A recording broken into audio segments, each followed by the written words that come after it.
We're good. Good evening, everyone. I call this meeting to order.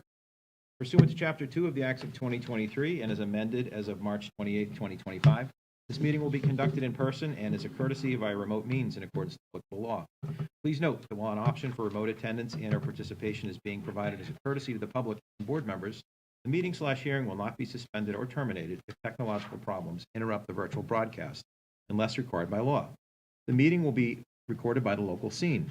Members of the public who wish to watch the meeting may do so by visiting the Duxbury government access channels, which are Verizon 39 or Comcast 9.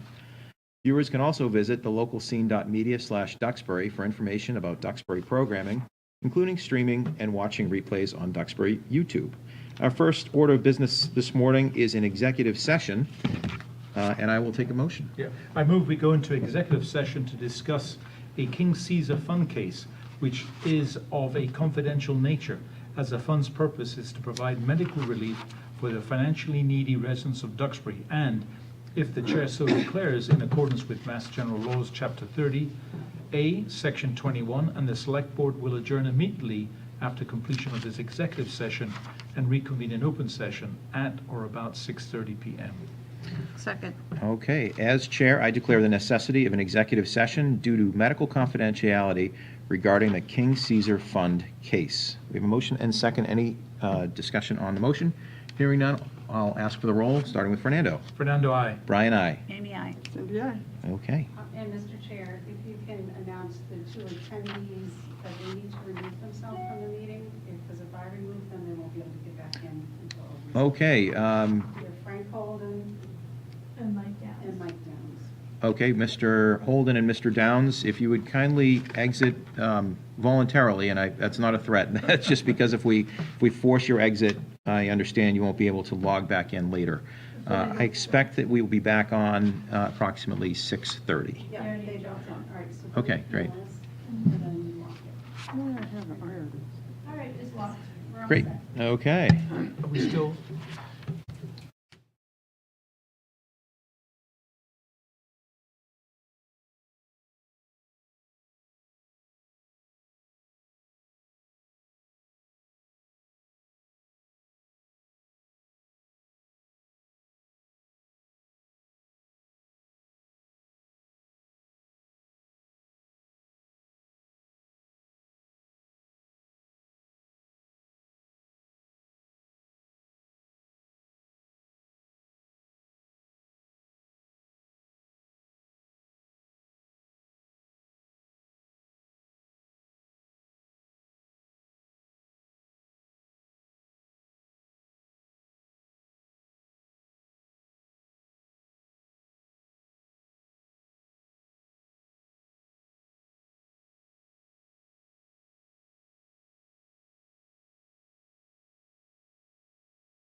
I like Thanksgiving because it's more family focused and, you know, the gifts can get so overwhelming.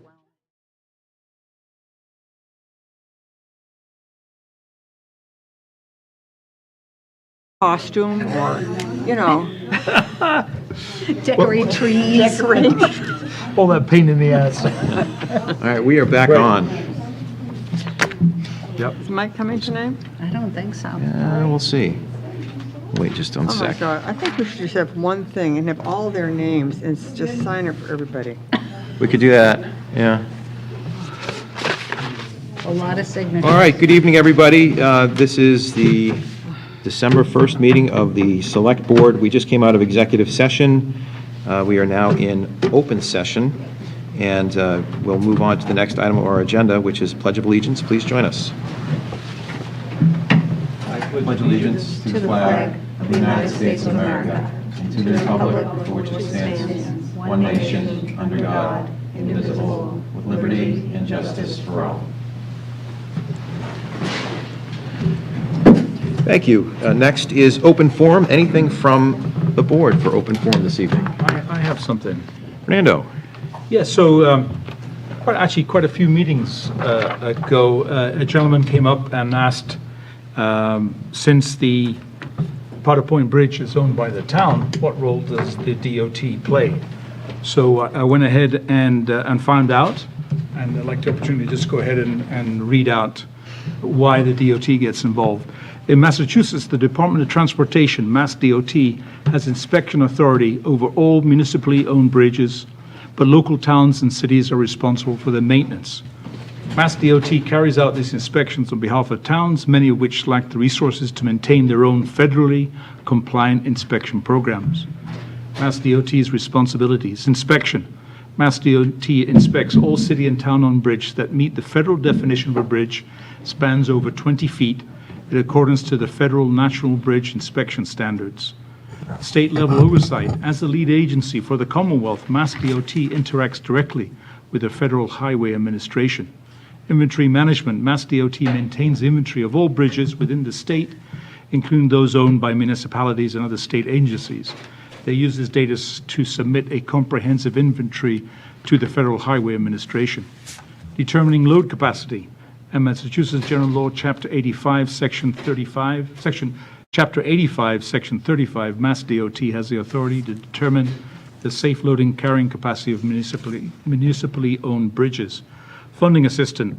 Mass DOT assists cities and towns by determining the need for bridge repair and rehabilitation based on inspection results. It can then program projects to be funded by the State Transportation Improvement Program, STIP. Towns' responsibilities. While Mass DOT handles inspections, municipalities are ultimately responsible for the operation and maintenance of their own bridges. This includes immediate repairs, general upkeep, and addressing maintenance needs identified by Mass DOT's inspection reports. Communication. Last piece, consequence for unsafe bridges. If an inspection finds a bridge to be unsafe, Mass DOT has the authority to intervene to protect public safety. Mass DOT can order the immediate closure of a bridge that it finds to be in immediate danger. Load limits may be posted on bridges that are rated below the legal truck weight limit. So hopefully that answers the question that the gentleman raised, and I see him in the back there, so perfect timing. So that's why Mass DOT can come in and tell us what to do with regards to the Powder Point Bridge. Thank you. Yeah. Anything for open forum to my left? I have one item. I'm happy to share that I met with the Duxbury Chamber of Commerce on November 19th. We had a great discussion about ways that the Select Board and the town generally can support our local business. We know that it's only 3% of our community, but it's an important component.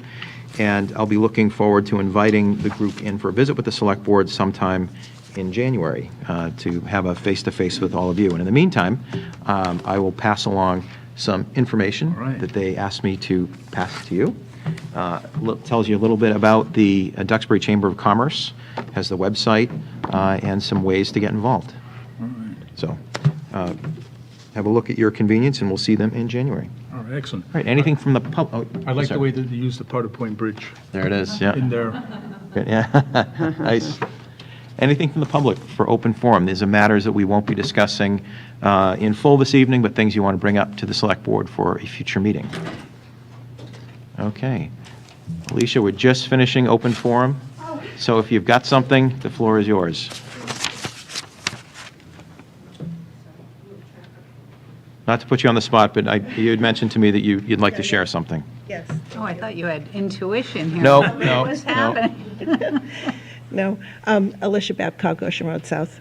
I just wanted to share with the Select Board that at the end of last week, I put in a request with Rainey to have Dr. Tingley come and do an inspection on the bridge. I know that he's forwarded out some information to get some feedback from DOT, and I don't know when we'll get that exactly, but my hope is that soon we'll be able to get Dr. Tingley's team to come and do an inspection on the bridge. It would not cost the town anything. It would be privately funded. And we would very much like to have that information. He would give the town a thorough report on this level 1 inspection, and then he would come and do a presentation to the town, and he would give recommendations and some costs that would be attached to whatever he suggests. And then I guess we would just have more data and more opportunity to look at what our options are. Great. Great. So, yeah. Thank you. And I anticipate this will be coming up before the board, so we can ask questions, and the public can also be informed and ask questions at our next meeting on December 8th. Correct. Yes, yes. Thank you. Yes, thank you very much. I appreciate it. Great. Thanks, Alicia. Okay, anything else from open forum? I didn't see anybody else. We didn't have any online, Allison, right? Okay, great, excellent. Thank you. Next, for new business, discussion and possible vote pertaining to Duxbury, Mass. and Dorking, UK twinning partnership. The dates and times for a Zoom meeting to be hosted by the Dorking District Town Twinning Association to formally celebrate the partnership, and selection of a representative from the town of Duxbury to join the Dorking and District Town Twinning Association. And Desiree Mobed, the Alden House Executive Director, will be presenting this to us. Ms. Mobed. Hello. Good evening. Glad to have you here. Thank you so much. Whoops.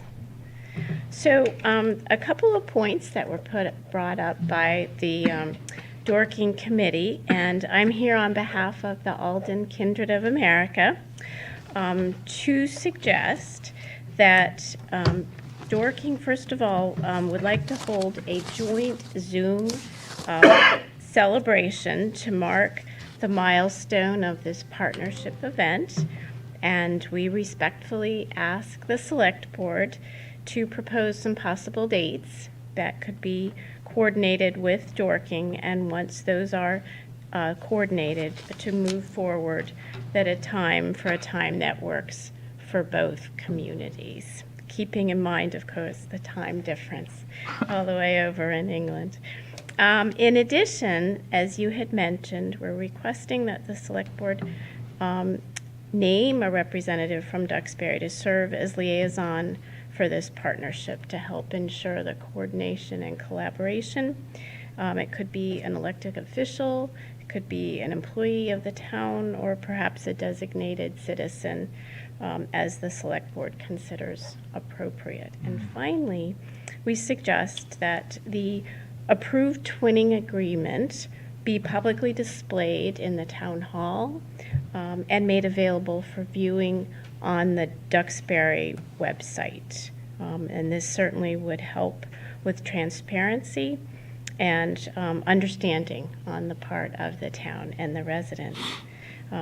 Together, we think this would be help build a strong foundation for future collaboration and of our educational and cultural activities.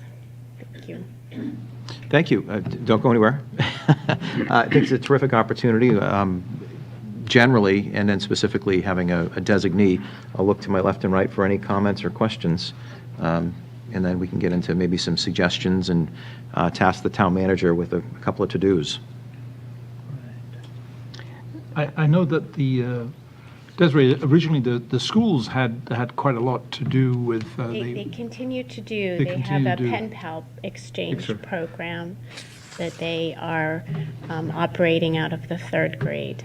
Right, third grade. So I just, well, maybe we can also maybe ask because there's already a relationship established, working on this, maybe the schools could also have an interest maybe in helping this, to be a representative of this association. Maybe through the schools, there's probably more opportunity for joining up. So anyway, just a suggestion. Do you have other plans in mind of activities that are going to be?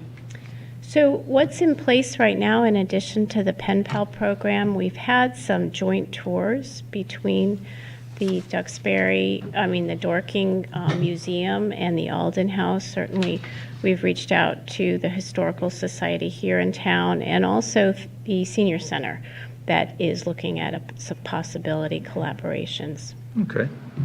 I wonder if there's anybody in town who has a particular affinity that might be able to hit. Madigan hit the ground kind of, running. the driving force behind He this? was in the beginning, He yes. was in the beginning. Why don't we reach out to Dave Madigan and see There if we he'd go. like to Yeah, he's retired. He's got plenty of retire from time. the board now? Might have some time on his hands. That's what we go. All right. Let's volunteer David.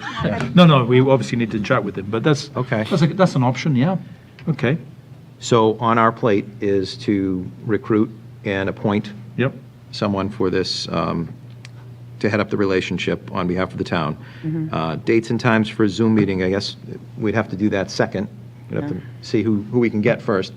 Did Dorking have any suggestions for dates and times They already? wanted to leave it open to you all, and then they would come back. There's a 5-hour time Yeah, difference. 5 hours Sure. right Yeah. now, sure. Who is that going to be between? Obviously, the representative. And any, And they would have various officials from Dorking join as well. So is this something, Does Dorking have a mayor, or how does town government They work in have Dorking? local counselors. Local councillors, Yeah, okay. so they would be part of this as well. Yeah, I think there are 5 of them over there, as I read their Oh, right. half of the agreement.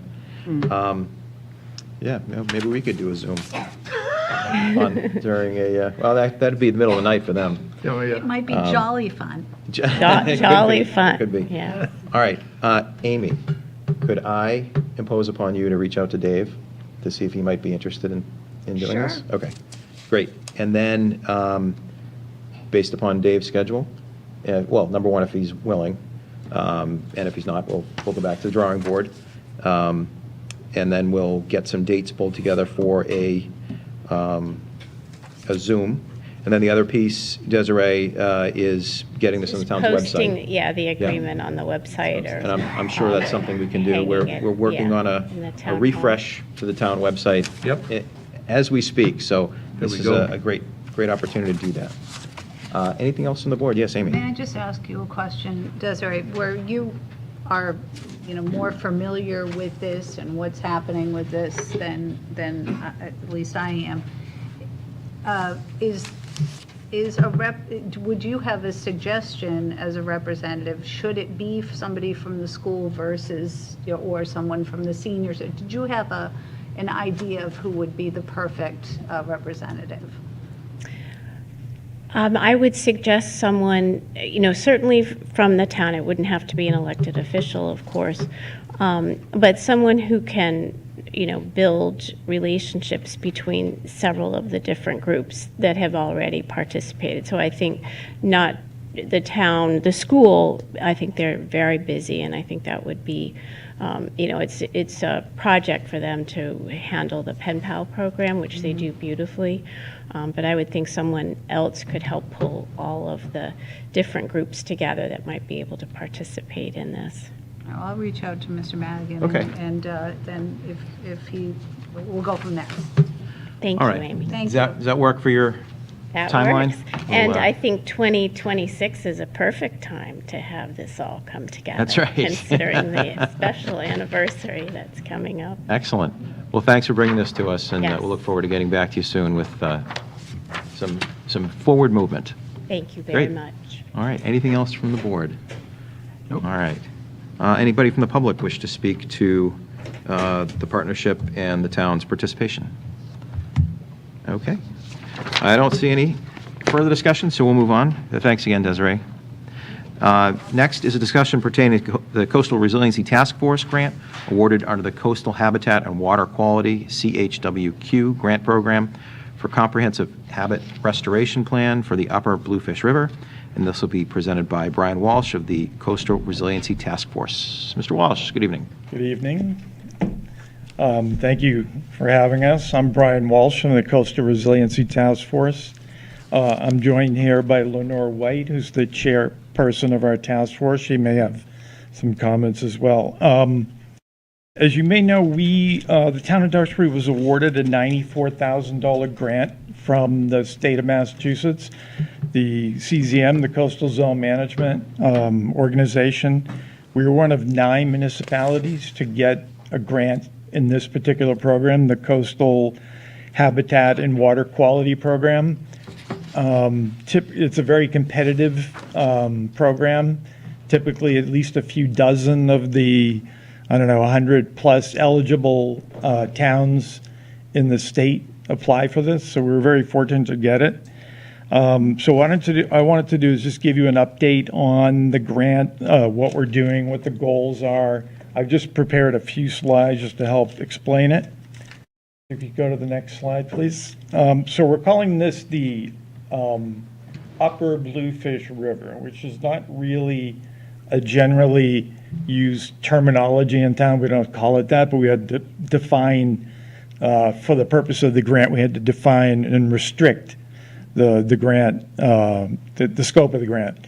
So you could probably see from the map here. So we're looking south of Harrison Street or upstream of the Bluefish Tidal Estuary River. So basically, everything you see here that's below Harrison Street is within scope. And you can even see from this overhead shot the difference in the ecosystem and the habitat between the lower or the upper part of this particular picture, the lower part of the river that is dominated by normal salt marsh hay, cordgrass, the normal plants that we should have in a viable marsh.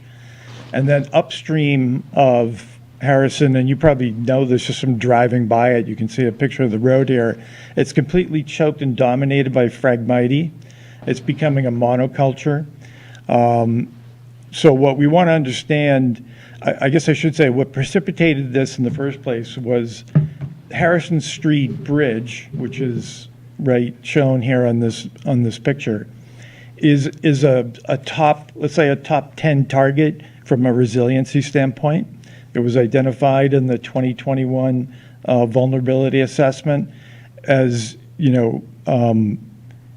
as a high priority project with something like 100% probability of inundation by year 2030 and then certainly beyond. So it's at the top of the list with a number of other things like Marshall Street and a few other facilities and infrastructure in the town. So that precipitated our discussion with the state. And we went to the state strongly recommended to us that we should first look at this degraded environment and understand the issues around the habitat itself and the water quality that is, we believe, but we want to document it, caused by the tidal restriction at the Harrison Street Bridge. And I've personally gone there during high tide events, and you can see that the water level is above the low court elevation. So we know anecdotally that this is a tidally restricted area of the river, but we want to document. We also want to understand how we can remediate it. Okay, so let me go to the next slide. So basically, the 3 goals of the project are, as I said, first looking at the tidal restriction, understanding, the tidal hydraulics of this particular site. Secondly, is really understand the habitat itself, look at water quality. So In the project, we'll be doing a number of water quality testing, we'll put in tidal sensors to understand the tidal hydraulics and really understand as much as we can what's going in the water itself. It obviously abuts a number of properties, both private and commercial, including the golf course. So we wanted to see if we could find the source, if there's either point or non-point source of pollutants in the water, to understand what's contributing to it. We, as I said earlier, we believe the tidal restriction is a big contributor, but there are other contributors as well. And then lastly, come up with a comprehensive restoration plan for this environment to guide the town in terms of what to do next with it, what the decisions are. If we go to the next slide. So I wanted to talk a little bit more in detail about that goal number 3, because what are we getting for the effort and the expense, et cetera. And so among the restoration alternatives we expect, and Woods Hole Group is I did mention that they're our supplier here, our consultant doing a bunch of the work, is first of all, look at what we need to do to manage invasive species and to monitor that. Secondly, looking at best management practices for stormwater treatment and management. There may be some things we can do if there is stormwater coming in from abutting properties to mitigate the pollutants that potentially are coming in the water. Third is just make recommendations for a local fertilizer bylaw. Fourth, propose modifications to the fish weir, in quotes. So there is a dam there at the, I didn't point that out, but there's a dam upstream from that large body of water, that lake, or I should say downstream from the lake that you saw on that map there. It's actually just an earthen dam, and it more or less has a culvert through it. So water does pass. Fresh water does come into the tidal stream, and water does come up through that culvert. It's not a fish weir. It may have been one at one time, but it is no longer. So there may be some modifications in terms of increasing, or decreasing flow through that restriction there. And then lastly, one of the outputs of this is not an actual to be built design for Howard Street Bridge, but at least have conceptual concepts about what size the culvert could be. They'll do some modeling at different culvert sizes, or opening sizes, I should say, for that bridge. So that'll be another tangible result from the project. So anyway, we've already started the project. We got the award. We were notified in October. We started the project a few weeks ago. We've already done some of the field work. We did send out by mail notification to all of the abutters to let them know that there will be scientists traipsing around in the water there, taking measurements, et cetera. And then I won't go through all this, but basically, we have a number of public hearings scheduled when we reach a point where we've got some results. We've got some, deadlines for different aspects of the project in terms of like the hydrodynamic modeling, et cetera, with an expectation that the final report will be ready in June of 2026. And again, I won't go through this, but we've got this all budgeted. The town's commitment is a cash commitment of about $19,500, which Rennie has promised us is available, or at least when we started the project. And then on top of that, there's another $11,000 not shown here on top of the 114, which is the in-kind contribution, and that's basically just tracking our time, the time of the project team that will be meeting every couple of weeks with Woods Hole to review findings, and we'll actually do some of the work. Some folks on the task force, the Coastal Resiliency Task Force, will actually go in and do some of the work here just to offload it from a direct cost. And as I said, $94,000 came from the state. Okay, any questions from the board? Fernando. I do have a question. I think it was last week, or I'm losing track of time, but Peter Quigley, on behalf of the Duxbury Bay Management Commission, Yeah. presented the results of their updated State of the Bay study, right, which clearly indicates that nitrogen loading in this part of the bay is impacting the health of the system here. And I'm just wondering if you guys had a chance to get together and it's a good opportunity to coordinate and be efficient in everybody's time and maybe leverage the work that you guys are doing. Yes, we have. I've Okay. reached out to both Peter Quigley and Rich Kleiman. Okay, They're good. both going to be stakeholders in this because Nice. certainly they are interested, and we're also interested in, their results and Right. certainly collaborate with them. That's, Excellent. Yeah. Okay, it's good to hear. Wonderful, thank you. Amy? What role does the Board of Health play in this? I mean, the State of the Bay, we're talking nitrogen loading, I'm hearing possible changes to the bylaws. Are we incorporating the Board of Health in this effort as well? Not really. At this point, it's really getting the information, and then I would expect that, the final report will certainly be available for the Board of Health, but it's not a targeted group at this point because we don't know, how much, we don't have the results yet. We Right. haven't, the survey hasn't been done yet, the water quality hasn't been sampled yet, but certainly, the results will be made public, and the Board of Health may indeed find some interest in them. Yeah, I would imagine that they would. I think that we're all, like you said, stakeholders and, a lot of support from a variety of different directions is always helpful. We have our first stakeholders meeting. We have a meeting on Monday, Can I next just have you Monday. get a little closer to the microphone so that Yes, we can sorry. hear you, but it's folks at home. Sorry, thank you. We have our first, we're meeting next week with the project team, and then we are planning to schedule the first stakeholders meeting, which will include all the abutters and different stakeholders. That's probably going to be scheduled mid-December.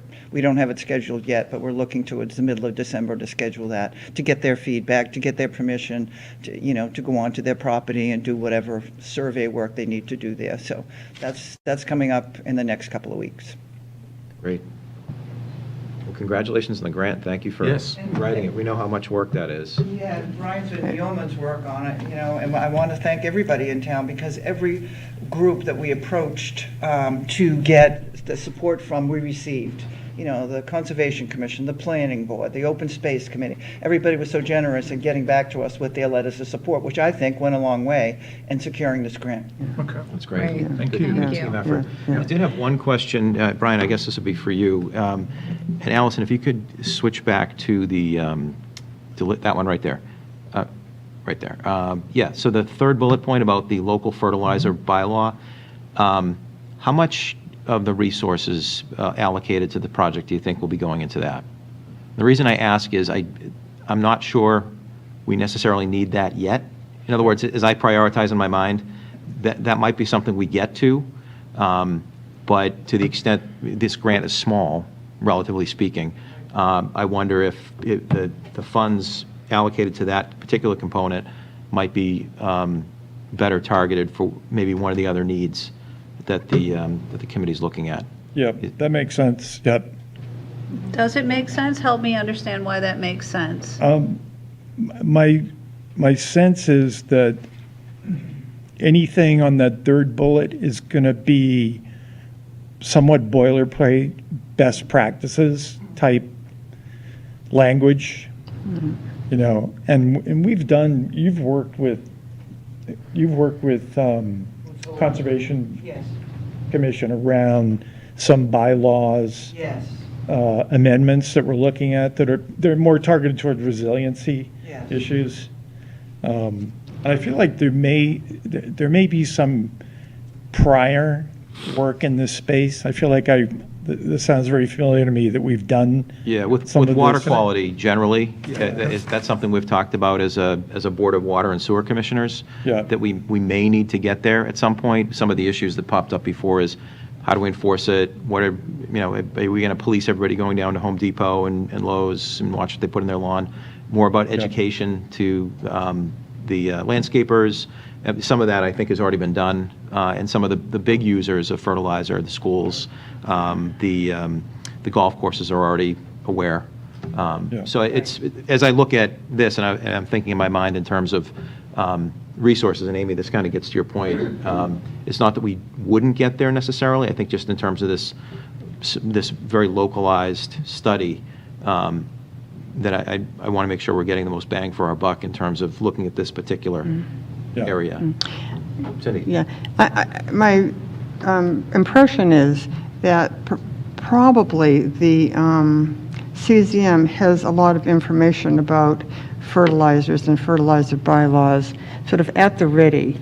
And so that, based upon if they do that and they find that there is actually no increased nitrogen in the upper Bluefish River, which I would find hard to believe, but maybe.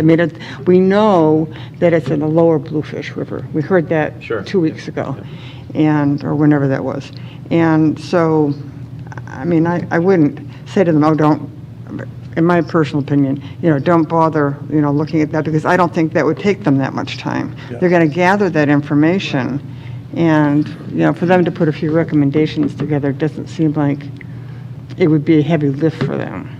Yeah, well, that's why I asked how much of the grant would be going to that component. I think there's if a it's lot. incidental, that's, it's easy, but. Yeah, I think there's a lot of pushback from a lot of people about fertilizer.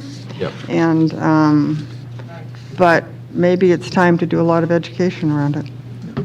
And we'll see what the results show, as Right. you said, Cindy. We'll see what the water quality results show and whether or not the source of nitrogen is from fertilizers or, so we'll work from the science and build the recommendations Right. from there. It's a good way to put it.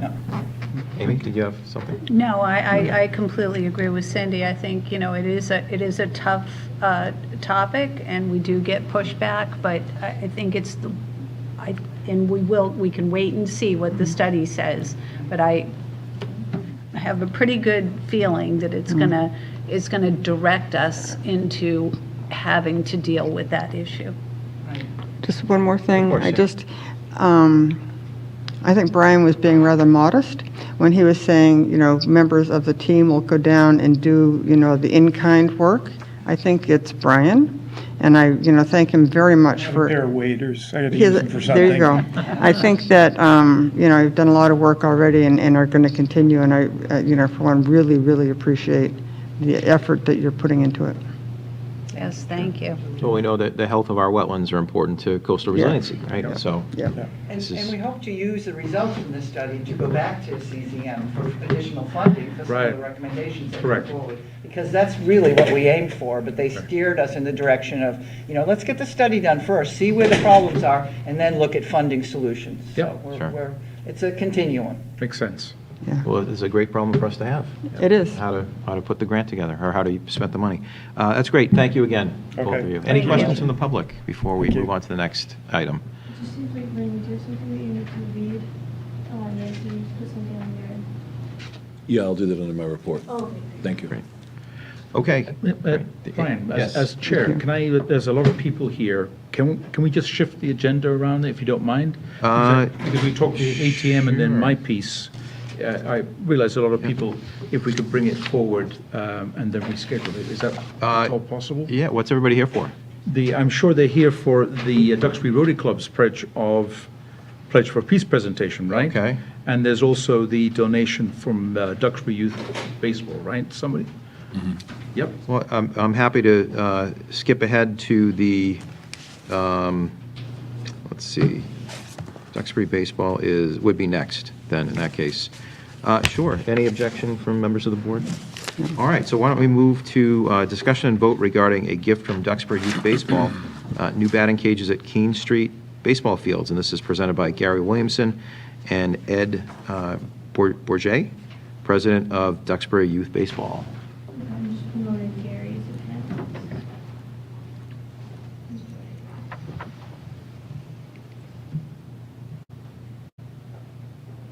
Hello, this is Gary Williamson, joining remotely here. Hi, Gary, you have the floor. Ed is not able to join us tonight. He is a hockey coach in the middle of tryouts and setting up his high school team. So I'm representing Duxbury Youth Baseball, and we would like to donate both the purchase of batting cages and the installation to be installed at the Keene Street baseball fields. what we've done is we've gone and gotten some quotes for the installation, some quotes for the actual batting cages and netting, and I've, loosely met with Jim Savonin, DPW Land and Natural Resources at the site, and Steve Studley from the Recreation Department, and we have come up with a nice spot to put these batting cages that would be available for the use of our baseball teams and players and parents during our season, but also available to parents and kids and whoever to use them when in the off season and when we're not using them. So we thought it was a good opportunity to utilize some of the money that we raise in our fundraising year to year, and these batting cages would be very similar to the ones that have been installed at the Tarkland fields, the Chandler baseball fields, the train baseball field, and would be happy to answer any questions you have or talk about what we've done in the past or with this to get these before you. Any questions from the board? I think it's fantastic what you're doing and much appreciated, I'm sure. I have none. Okay. Yeah. Cindy? No? Oh, okay. And Mr. Chairman, if I may. Yes, sir. Gary, it's Rainey. How are you? Good to hear your voice. I spoke with Sheila earlier today, and she's given her full blessing as well. Okay. All right. So everybody involved in the batting cages, they're basically a similar design from a safety perspective, protecting people, and yeah. Beautiful. Okay, And good. will the netting be taken down in the winter, and who handles that? We do. Okay, so the town will just take care of that going forward? Yep. And then put it back up in the spring? Yep. Okay. Great. Gary, on behalf of the town, we certainly appreciate the generosity of Duxbury Youth Baseball. And this is a donation I'm sure will be, it's certainly appreciated, but I expect it will be well used. Thank you very much for your time. Yeah. And, Do you need a motion? We appreciate all you do for us. All right. Great. Don't go yet. We're going to have a motion. I move that Select Board accepts with gratitude the donation from Duxbury Youth Baseball of new batting cages to be installed at Keene Street baseball fields as presented. Second. We have a motion and second. Any discussion on the motion? Hearing none, I'll call for the vote. All those in favor? Aye. Opposed? Abstentions? Motion carries 4-0. All right, Gary, thanks again. Thank you, Gary. Please extend our appreciation to the members of DYB. Thank you. I will. Thank you very much. Great, thank you again. All right, we will skip next to a discussion and possible vote regarding Duxbury Rotary Club's Pledge for Peace presentation. And Duxbury Rotary Club Representative Tara Downs will present this. Tara. Thank you for your flexibility with your presentations tonight. That is appreciated. Good evening. I am Tara Downs. I have been a Duxbury resident for over 22 years. My husband and I own and operate a business here, and our 3 daughters attended the school system from preschool through high school. After graduation, they were well prepared to make their mark on the world outside of our beautiful town. I have been a member of the Duxbury Rotary Club for several years. I am the current co-chair of our Peace Building Committee, the DEIB chair, and I co-chair Duxbury for All. I appreciate the support of members of those organizations and others who are in attendance tonight. Rotary International's mission is to provide service to others, promote integrity, and advance world understanding, goodwill, and peace through a fellowship of business, professional, and community leaders. Rotary International has a deep history in peace building and conflict resolution, offering opportunities for advanced education in these areas. Rotary has strong partnerships with organizations such as the Institute for Economics and Peace, which provides annual data on peace metrics around the world. The Duxbury Rotary Club's Peace Building Committee is committed to learning about and promoting peace in our community and in the world beyond. To that end, some of us have completed courses through the IEP to become peace ambassadors and are members of the Rotary Action Group for Peace.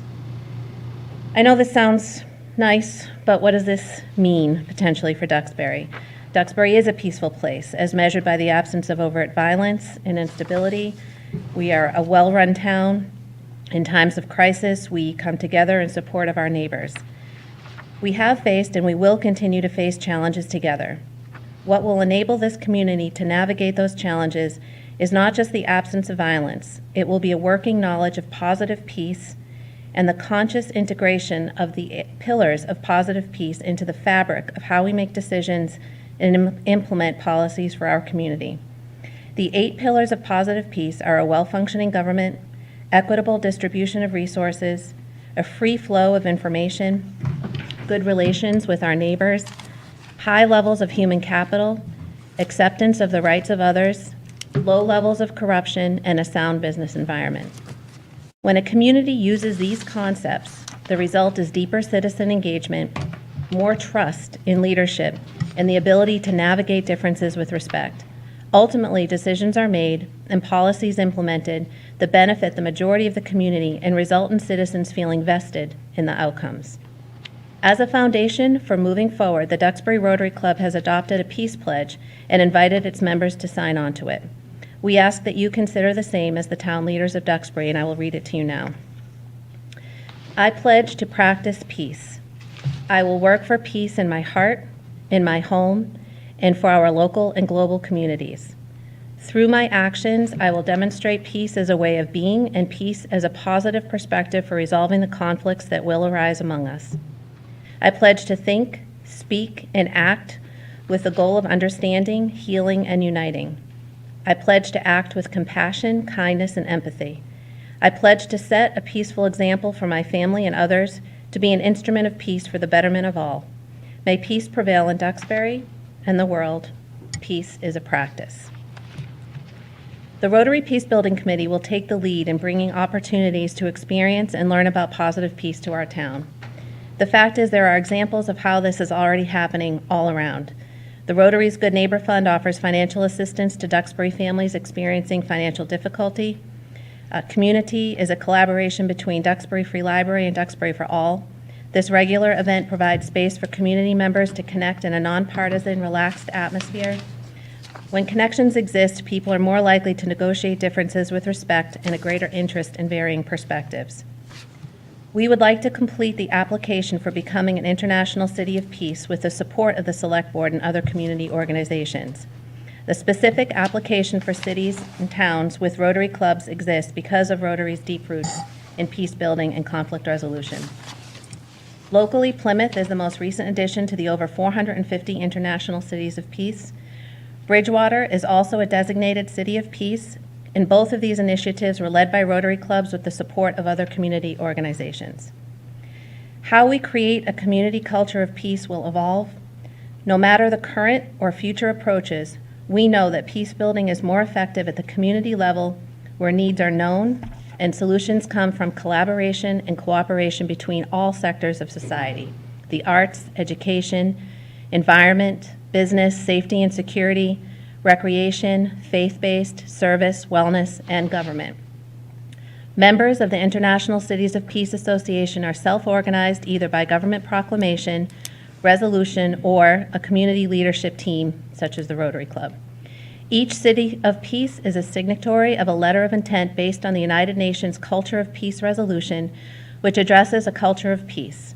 The Association of International Cities of Peace defines safety, prosperity, and quality of life as the consensus values of peace around the globe. International Cities of Peace is a global association of member municipalities that define their communities as cities of peace.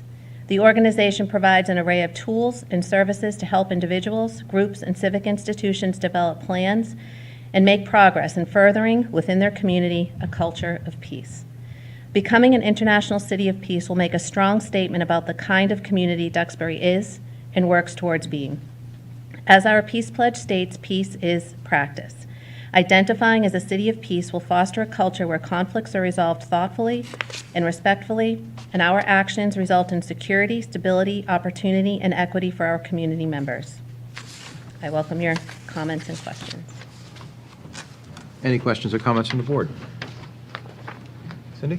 No, I sat down and talked with Tara about this, and I think, we agreed that it's something that we could use even in the select board in our decision-making, the same way we do in some of the other pledges that we've made, a lens through which we make decisions. And I think that's sort of one of the most important parts of it maybe is that if we do that and if other community groups and individuals do that as a lens. As far as the becoming a city for peace, I think, as you said, there's probably some work to do on that in terms of education and gathering different community groups together. I think it's a great idea, but I don't think it's the time for it yet, just because I don't think there just needs to be more education, information out there to the citizens. But I commend the Rotary bringing this to us. We have meetings planned with various organizations like the Duxbury Interfaith Council, the Senior Center, and the library, and the schools, and the police and fire departments. Nice. So hopefully, our presentation to them will be met positively. Yeah, I'm sure, yeah. Just a couple of clarifications. I did read through the materials as what it means, because symbolism is one thing, but I wanted to make sure I knew what we were signing up for. No cost Right. to the town. Yes. And there are no, this is all aspirational, as Cindy mentioned, there are no reports, no reporting, no changes we need to make in terms of formal processes. There's nothing for us to adopt formally.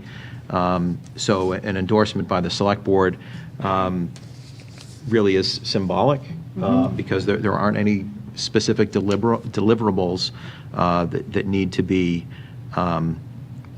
acted upon, but it's something that we would keep in mind and work with the Rotary going forward. Exactly. I did have, one thing jumped out at me on the 8 aspirations, and Cindy's laughing because I talked to her about this already. Low levels of corruption. This is aspirational. I would expect it to say no corruption. You can be a little corrupt. I mean, that's setting the bar pretty low on this. So I'm happy to endorse this, but I think Duxbury expects no would be good. corruption. We don't Agreed. tolerate any. So as a public official, that's something that jumped out at me right away. That's a fabulous point, So, actually. with that, that's my only comment in terms of what could potentially be improved on this. But otherwise, I read this as something we've all been talking about, which is another way of promoting civility. And that's something that's been needed in town. Yeah. And that's something we all, as board members, have been advocating for as well. Yeah. I think for me, it's the free flow of information. Although we meet on a regular basis, it's only the avid people that sit through and listen to a 3-hour select board discussion. So I think we're working. We're meeting this week to see what we can do to improve the free flow of information to the town. I think that's really important, especially when we're coming up to the maybe another contentious budget season, and it's already started the discussion. So the more we can do to share information so people can make informed decisions, the better it is. So it's an important part of peace, I can tell you that. It lowers tension in our community by providing information. So I look forward to working on that piece. Well put. Any comments from the public or other members of Rotary? Well, since you've all come out tonight. And Allison, do we have anybody online with a hand raised? Okay. Hi, everybody. I'm Kate Tauby. I've lived in Duxbury longer than anywhere in my life, and I'm so proud to say that. And I'm proud to be a Rotarian and the co-chair with Tara. I think where this peace pledge really connects to Duxbury is the phrase that peace is a practice, and that is an action that we take. And if I look at Duxbury, to the many accomplishments we have from our remarkable football team, or our other sports teams, or our theater department, or our music department, those teams, those Duxburians are practicing, they're getting ready, they're preparing for the actions that they're going to take. So for us to have a peace pledge, to me, means that the town of Duxbury is taking action to be more conscious of peaceful activities in everything we do in town, and that's why that's so important. Thank you. Thank you. Do we have a motion? There's no motion. Do we? Let's see. There's no motion attached. Should we just? Or Cindy, would you like to propose something? Yes. I move that we endorse the proposed peace pledge as put forward by the Rotary. Second. Okay, it's pretty straightforward. And we'll include this with our materials. Correct. With the change that the chair suggested. Well, different sheet. Oh, okay. One has All right. 8 Okay. principles, and then the other one is the pledge. Yeah, that's part of the City of Peace, right? That. I think so. All right, well, we'll amend it from low to no corruption Well, yes. in our city of peace. Okay, with that amendment, is there any further discussion on the motion? Hearing none, I'll call for the vote. All those in favor? Aye. Opposed, abstentions, motion carries 4-0. Thank you all very much. Thank you. Thank you.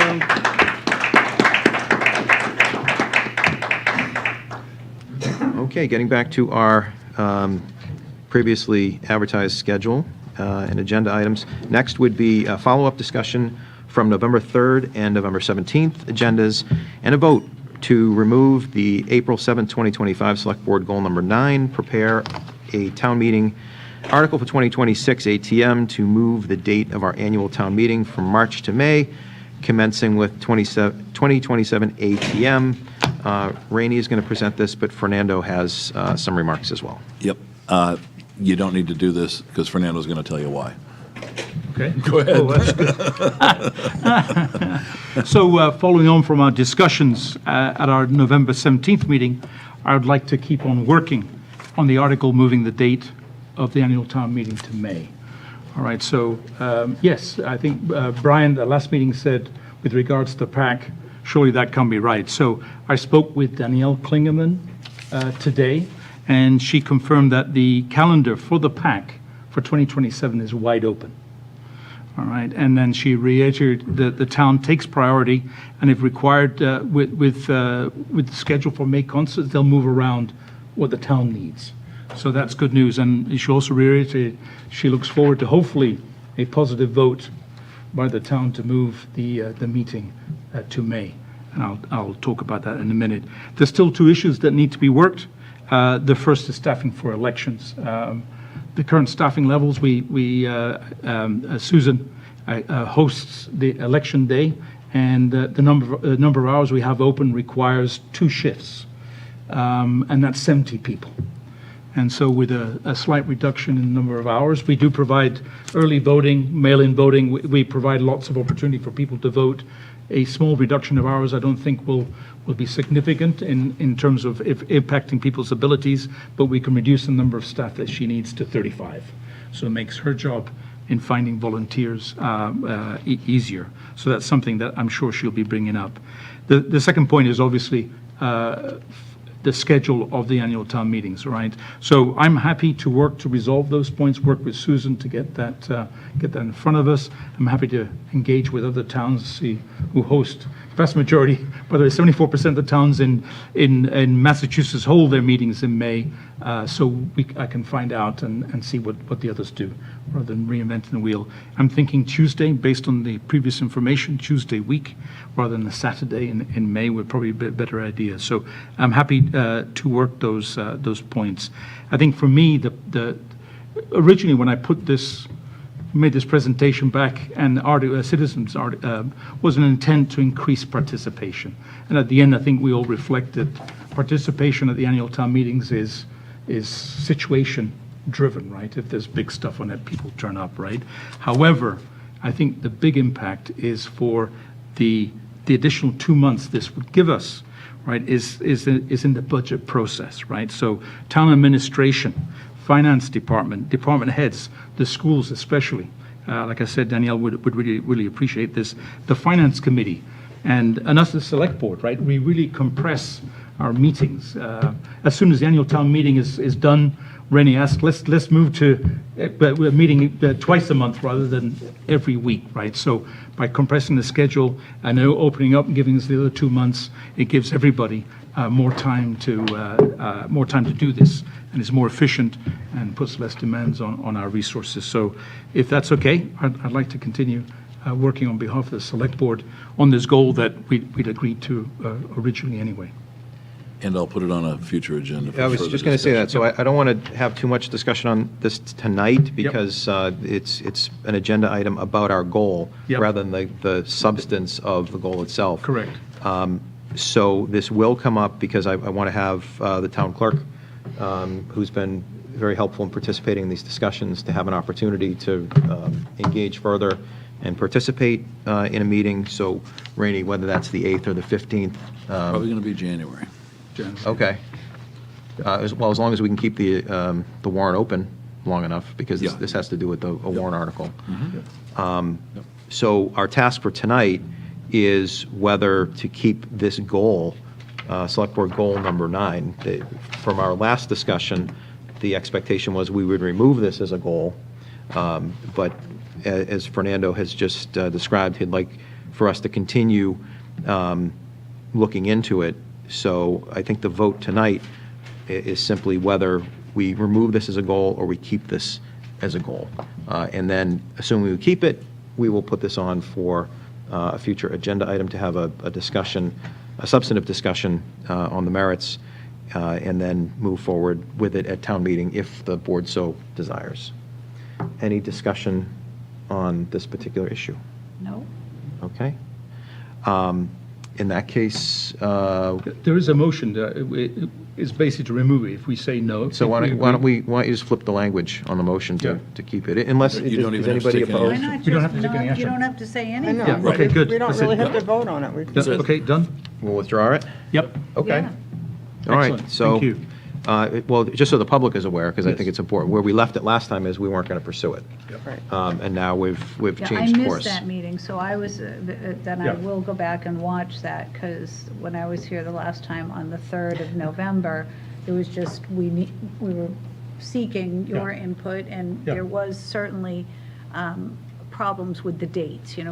trying to find a date seemed Right. almost impossible, but we can have that discussion again. Yep, and if you watch that, you'll see our town clerk Yep. had a number of points as well. Okay, great, so we'll keep this moving on then. Excellent, thank you. Great. Next is a discussion and vote regarding a gift from Mr. William Spence for documentation letters and a draft contract associated with the original Powder Point Bridge to the town of Duxbury, and Fernando will present this. Yeah, so Mr. Spencer approached me and with information, with actually a shoebox full of old documentation associated with Powder Point Bridge. So I thanked him very much and engaged with Tony Kelso, our town historian, and Carolyn Ravenscross of the Duxbury Rural and Historical Society for review and authentication. So they have confirmed the authenticity of these documents, and so we appreciate the fact that Mr. Spence has donated these to the town of Duxbury, and they are available for review. If so interested, I took a look today in the town's vault. So if you don't mind, I'd just like to maybe just expand on what these gifts are. Yes, it's pretty please. cool. So they contain the following: 3 blueprints depicting various cross-sections of the Powder Point Bridge, produced by Edward S. Shore Consulting Engineering, 146 Franklin Street, Boston, dated February 1891. And so now I know why they're called blueprints, because they are blue.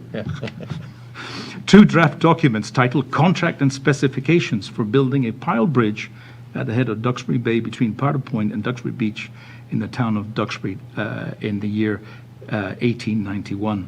What's also cool, there's also 2 letters from Edward Shore, consulting engineer, the gentleman, dated April 15th, 1891, addressing to the Honorable Jedediah Julie, and the chairman of the Plymouth County Commissioners, one referring to the contract and specifications for the bridge, and the other apologizing for not being able to complete the survey of the proposed site due to the severe weather conditions. So it must have been tough back in April. Finally, there's another letter to the Plymouth County Commissioner, dated November 9th, 1891, from a W.A. Kenrick, requesting an amendment to the proposed contract, which requires a contract to the bridge to repair any damage due to the force of nature. Can you imagine somebody signing that contract today? Anyway, he had observed severe buildup of ice in the bay and was concerned that the buildup would place immense pressure on the bridge structure. So these, like I said, these documents are stored in the town's archives. And what's really cool, if you basically concentrate, you can actually read read the letter. It's and the way it's written, it's almost like a Ken Burns. Oh, the old Palmer penmanship. Yeah, really nice penmanship. But anyway, I just want Was there to. any cost? Was there any price on the original 1891 bridge? No, I was looking for that, but unfortunately not. It is a draft. There's some pencil changes to the contract, but there's two booklets out there. So, Contract with no price. but there's a Not draft, signed right? either. Not signed either, Signed right? either, Yeah, huh. yeah. It's really, yeah.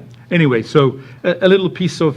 So I just want to, on behalf of the select board, if that's okay, I'd like to thank Mr. Spence for your kind donation and contribution to the historical fabric of the town of Duxbury.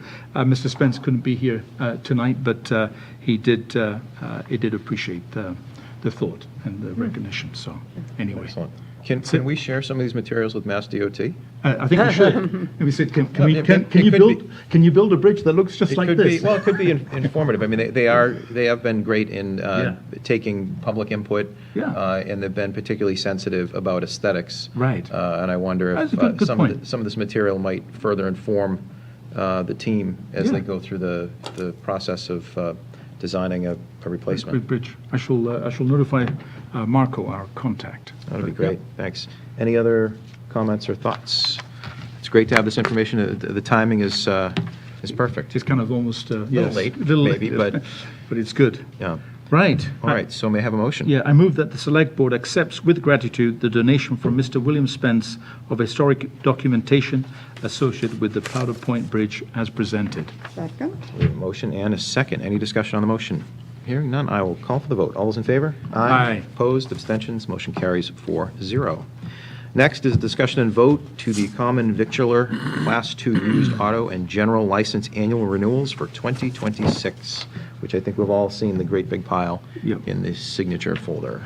I move that the Select Board renews the following Class 2 Auto General and Common Victular licenses as presented on the attached list for the year 2026, subject to the satisfactory inspection by the Municipal Services Department and the Board of Health, receipt of all renewal requirements and payment of all fund fees owed to the town of Duxbury. Second? I do have discussion on the motion. Rainey. I'm not aware of any complaints or issues with any of the licensees, but I wanted to just double check that in public before we vote. No, we're not aware of any either. What was Okay. it after? Great. Okay. So we have a motion and second. Page Is there 13. any further discussion? Or does anybody have questions about any particular licensee? No. Oh, I see it. I don't have. Just want to give Amy and Cindy a second. Yes. Looks like they're No, I've scrolling. seen it. Oh, yeah, I no, did no. see it. I couldn't find it Okay. just now, that's all. Great. Well, in that case, all those in favor? Aye. Opposed, abstentions, motion carries 4-0. Next is discussion and vote to seasonal population update required by the Alcoholic Beverages Control Commission. Mr. Reed. Mass General Law, Chapter 138, Section 17, requires that an annual estimate of temporary increased residential population shall be made prior to March 1st in any year for the purpose of establishing a quota of seasonal liquor licenses that a town may issue. As you'll see, there's a suggested motion that includes a seasonal population of 19,489. Our normal population year-round is 16,561. See, the question is, where did all these people hang out? Powder Point, King Caesar, your neighbors. Everywhere. All the Airbnbs. Oh, the Airbnbs, is that right? Burbos, Airbnbs, who knows? They could be Where did- renting anywhere. How do they do, how did Gurnet, they? Saquosh, well, actually, they wouldn't be Duxbury. No, but how did they come up with Saquosh, this? certainly. Or no, Yeah, who Gurnet. came up with this? Who came up with this Yeah. number? Well, let's see. Flip the page, and Yep. it shows you, let's see, what do we have? The Is ABCC. it in the, Let's see. This estimate was made and voted upon. Oh, no, that doesn't say that. I thought it was assessing. the assessing, does it? Yes, right there. Based on, yeah, it's actually in the motion. Thank you, Brian. Okay. Based on information from the assessor and the town clerk. All right, yeah, it does say in the, So we get about 3,000 more people in the So summer. is it safe to say that that's maybe how many people, go away in the winter during the cold months? Maybe they close their houses up or I don't know. 3,000 people. Yeah, I think there are a number of houses, I mean, maybe not 3,000 or 2,000. Well, it's total people, so it's not residents. It's Yeah. Well, and the Total residents. purpose is for, that are only residing for a couple of months out of the year, so. Yeah, and this is for liquor licensing Yes. purposes. yeah. Which I understand there's a calculation on how many different types of licenses you can have based upon your population. Yeah. Yep. And that's what this is about. And this is for 2026, before March 1st, is that how it, Yes. seems an odd time to do it. I don't Okay. believe we're going to net any new licenses out of this. I don't think so. Yeah. Right. Okay. Any further discussion? No. Let's have a motion. I move that the Select Board certify to the Alcohol Beverage Control Commission, based on information from the assessor and the town clerk, that the estimated temporary residential total population as of July 10th, 2026 will be 19,489 people. Second. Okay, we have a motion and second. Any discussion on the motion? Hearing none, I'll call for the vote. All those in favor? Aye. Aye. Opposed, abstentions? Motions have it. The ayes have it, rather, 4-0. Mr. Reed, Town Manager's report. Thank you, Mr. Chairman. Just a couple of quick updates. Today at 4 o'clock was the deadline for warrant articles to be submitted to our office. I think we had one citizens petition, but I've been in meetings most of the day, so I haven't been able to check if we had any others. But we did receive all of the articles that we anticipated would be submitted, so we're on board for that. And we're going to keep open the Select Board article about town meeting. Yeah, the warrant won't actually specifically close until end of January. So, yeah, that one's already there. The Coastal Resiliency Task Force and the local nonprofit Environmental Massachusetts, the local nonprofit called Environmental Massachusetts will co-sponsor a showing of the documentary Saving the Right Whale at the Duxbury Free Library at 2 o'clock on Saturday, December 6th. The film runs for an hour and a half, followed by a 30-minute Q&A session. The goal of the event is to educate the public about right whales through a film that tells the story of the North Atlantic right whales, a critically endangered species that lives off the Massachusetts coast. These gentle giants were once common in local waters, but were hunted to near extinction during the whaling era. Today, with only about 370 right whales remaining, they face ongoing threats from fishing gear, entanglement, and boat strikes. By highlighting their plight, we hope to generate stronger public support for their protection. Nancy Rufo had asked that I read that into your record. What's the for you. date of that again? This Saturday. Saturday. All right, thank you. At 2 o'clock at the library. Also, regarding the Powder Point Bridge, please be advised that the Powder Point Bridge here in Duxbury will be closed for repairs starting on Monday, December 8th. That's next Monday. Construction is anticipated to take approximately 2 to 3 months, with the bridge scheduled to reopen late February or early March of 2026. Throughout construction, the bridge will remain fully closed to motorists, pedestrians, and cyclists. During this time, access to the Gurnet Road area of Duxbury, Duxbury Beach, Saquosh, and the Gurnet will be by way of Marshfield. The town of Duxbury is committed to working with our neighboring communities and area stakeholders. As such, we will make every effort to work collaboratively to minimize disruptions associated with the shutdown of the bridge. Thank you in advance for your cooperation as we undertake the necessary repairs to the Powder Point Bridge. If you have any questions, you can reach the DPW. And finally, at your December 8th meeting, we have the need for an executive session regarding collective bargaining. It'll take about an hour. I wanted to know if you would mind if we met at 5:30 instead of 6:30 for executive session. Does that work for you folks for next Monday evening? I have no objections. Labor Council has to be at another meeting at 7. That's why the earlier time. I can make it. I can do 5:30, yeah. It's super tight for me coming right from work. I will try to, I might, maybe a few minutes late, but I'll. Okay, Okey dokey. terrific. Thank you, and I hope you all had a nice Thanksgiving, and that's all that I had. Any questions for the town manager? I don't have any. All right. Next is committee appointments and reappointments. Just one, actually, tonight. Move that Select Board appoint Lee Larkin to the Alternative Energy Committee for a term expiring 6/30/2028. Second. Motion and second. Any discussion on the motion? Hearing none, I'll call for the vote. All those in favor? Aye. Aye. Opposed, abstentions, motion carries 4-0. And thank you to Lee for volunteering. Yeah. The following boards and committees have available seats. There is one seat available on the Board of Health as an alternate, on the Design Review Board, on the Economic Advisory Committee, and on the Nuclear Advisory Committee. There are 3 seats available on the Duxbury Bay Management Commission, Municipal Commission on Disabilities, and finally on the Taxation Aid Committee. If anyone is interested in volunteering on the board or committee, you're encouraged to fill out the Talent Bank form, which can be found on the town's website under the Forms and Documents tab. Great, please sign up, please volunteer. It's a great opportunity to serve the community in a very part-time capacity. Announcements.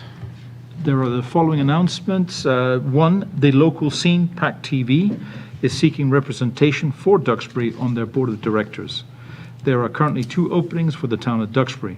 They are looking for candidates with art, communications, or legal backgrounds, which skills would be complementary with current members.